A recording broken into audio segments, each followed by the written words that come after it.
আজকে মহকুমা শাসকের সাথে মিলিত হয়েছি। সাম্প্রতিক যে বন্যা হয়েছে, বন্যায় যারা এফেক্ট তাদের বিভিন্ন কিছু ডিমান্ড, যেমন আমরা 5 দফা দাবিতে মহকুমা শাসকের কাছে আমরা আজকে ডেপুটেশন দিয়েছি।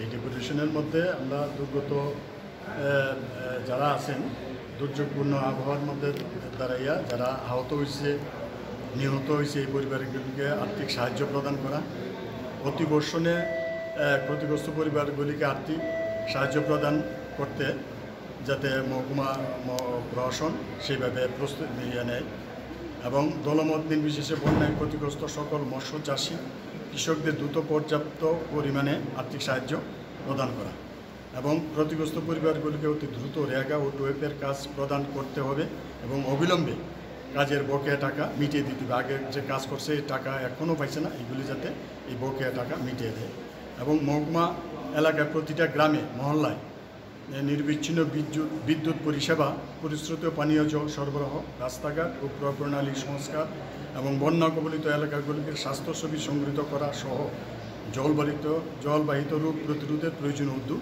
গ্রহণ করা। এই 5 দফা দাবি নিয়ে আমরা সেখানে মহকুমা শাসকের সাথে মিলিত হয়েছি এবং পাশাপাশি কিছু কিছু জায়গাতে দলবাজি হইতেছে, যারা তাদের মতাদর্শের বাইরে, তাদেরকে নাম লিস্ট করতেছে না এবং এইগুলি যাতে না হয় তার জন্য মহকুমা শাসকের দৃষ্টি আকর্ষণ আমরা করছি।